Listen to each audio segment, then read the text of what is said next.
मी एक रोग तुमचा दिसतोय की निवडणुका जशा लढल्या आहेत तसं त्यांनी बरोबर यावं.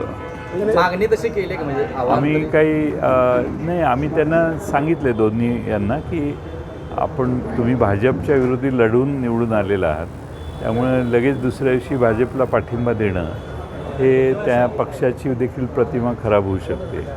त्यामुळं त्यांनी त्याचा विचार केला पाहिजे. तुम्ही स्पष्टपणे बोलत नसला तरी सुद्धा जिल्हा परिषदेमध्ये अनेक वेळा यापूर्वी सुद्धा तुम्ही चमत्कार केला. आता तर काठावर उभा होत आहे. ज्यावेळी तुमचा अध्यक्ष उपाध्यक्ष नव्हता तरी सुद्धा तुम्ही 4 सभापती केला होता. मग आता स्पष्टपणे तुम्ही भूमिका मांडता का दिसत नाही? कारण मी सगळ्यांशी कोणाशी अजून बोललेलो नाही ना. मला थोडा वेळ द्या. मी कुणाशीच अजून बोलू शकलेलो नाही. मी आजच आलो ना, तुमच्या समोरच आलो मी मुंबईहून. तुम्ही आता जी आघाडी अपेक्षित धरलेली आहे तुमच्याबरोबर निवडणूक त्यांच्याबरोबर लढलाय त्यांची, असे तुमचे आकडा किती होतं? गृहीत धरलेली तुमचं संख्याबळ किती होतं? हां नाही, आम्ही तसा आकडा आत्ता सांगणं हे उचित नाही. आमच्याबरोबर राहील त्या हिशोबावर पोचताय का? असं 43वर पोचायची गरज नाही. नाही, पण एकूण तुमचं संख्याबळ किती होतं? ते आता बघू ना कसं होतंय. मगाशी जसं सुरेश पाटील भाऊनी प्रश्न मागणी केली, तर भाजपने तशी तुमच्याकडे ऑफर केली, तुम्हाला अध्यक्षपद दिलं, तर तुमची भूमिका काय असणार? नाही, स्वप्नात राहणं, जर तरच्या परिस्थितीवर विचार करणं अशी आवश्यकता आज नाही आहे. ज्यावेळी होईल तसं कुणी काही आमच्याशी संपर्क साधलेला नाही, त्यामुळं त्यावर आता बोलणं उचित नाही. चंद्रकांतदादांची दादागिरी सुरू आहे का? असं मी काय म्हणणार नाही, कारण त्यांनी त्यांच्या काही पक्षाच्या नेत्यांना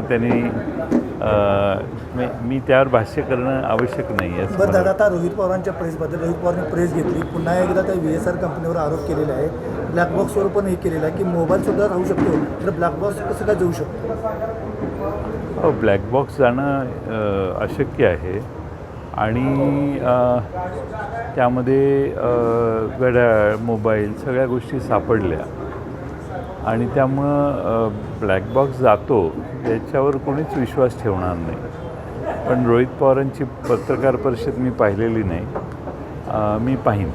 रोहित पवारांनी सांगितलं 13 वेळा जयंत पाटील यांच्या घरी आमची बैठक झालेली होती, दादा स्वतः होते, जयंत पाटील साहेबांच्या बंगल्यासमोर CCTV चेक करा, दादा तुम्हाला दिसतील. त्यामुळं हे आता जे चालू आहे एक षडयंत्र असं म्हणतात. पण मात्र आम्ही दोन्ही राष्ट्रवादी एकत्र होणार होतो आणि अमोल कोल्हे यांना प्रदेशाध्यक्ष करण्याचा निर्णय ठरलेला होता दादा. ठीक आहे, आता ज्याच्याशी चर्चा झाली तीच व्यक्ती आपल्यात राहिलेली नाही. त्यांचे अनुयायांनी आता त्याच्यावर त्या बाजूच्या लोकांनी विचार करायचा. दादांची इच्छा काय होती यावर आता आम्ही सगळे बोलून झालेलो आहोत. आता परत त्याच विषयावर आम्ही बोलण्याची आवश्यकता आहे असं मला वाटत नाही. कारण दोन्ही राष्ट्रवादी एकत्र येऊन अमोल कोल्हे यांना युवा म्हणून अध्यक्ष करायचं हे सगळ्यावर आता बोलणं झालेलं आहे ना. आता तोच विषय किती वेळा बोलायचं? ठीक आहे, दादांची तुमच्याबरोबर चर्चा झाली आहे, की तुम्ही जेवढे सगळेजण सांगताय ते अनुयायी का मान्य करत नाहीत, तर त्यांना यातलं काहीच माहीत नाही. प्रत्येकाची वेगळी कारणं असतात. परिस्थिती बदलल्यावर त्याचे फायदे तोटे या बाबतीत लोक विचार करत असतात. त्यामुळं आम्ही काय वस्तुस्थिती झाली ती सांगितली. राज्यसभेची निवडणूक पुन्हा लागल्या, शरद पवार रिंगणात उतरतील असं वाटतं का? मी पक्षाचा अध्यक्ष नाही आहे, त्यामुळं पक्षाध्यक्ष आणि पवारसाहेब आणि श्रेष्ठी हे बसून ठरवतील, त्यानंतर त्यावर विचार होईल. साहेब, रोहित पवारांनी सांगितलं की जे तुमच्याबरोबर चर्चा झाली होती अजितदादांची, की त्यामध्ये अजितदादा तुमच्याबरोबर येणार का अजितदादा त्या गटातून बाहेर पडणार. त्या दोन्ही वेळेला राष्ट्रवादीतला एक गट कायम नाराज होता आणि विरोध करत होता. तुम्हाला बैठकीला तुम्ही सगळ्या गोष्टीचे साक्षीदार आहे आणि नेमकं काय आहे ते महाराष्ट्र सगळे तुमच्याकडे वाट बघतोय की जयंत पाटील साहेबांना सगळं माहिती आहे. दादा काय बोलले काय नाही याच्याविषयी आत्ता बोलणं प्रस्तुत नाही आहे. योग्य वेळी आपण त्यावर भाष्य करू. ह्याला जोडूनच प्रश्न, अजितदादांच्या कुटुंबियांनी आतापर्यंत प्रतिक्रिया दिली नाही, मात्र त्यांच्यासोबत असणारे आमदार किंवा जे पदाधिकारी असतील त्यांच्यातल्या कुणाला वाटतंय का विलिनीकरण होऊ नये त्यांच्या पश्चात, त्यामुळे या चर्चा केल्या जातात?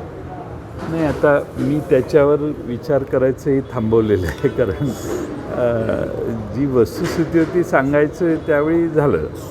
आता त्याविषयी बाहेर प्रसारमाध्यमातून वेगळे नेते ज्या पद्धतीनं बोलत आहेत त्या पद्धतीनं काही लोकांना हे अडचणीचं आहे, काही लोकांना सोयीचं आहे, असे वेगळे प्रकार आहेत त्याच्यात. त्याविषयी मी बोलायचं नाही असं ठरवलं आहे आणि मला खात्री आहे आमचा पक्षही याविषयी आता काही बोलत नाही. सुनील पवारांनी पहिल्यांदाच अपघाताची चौकशी मुख्यमंत्र्यांना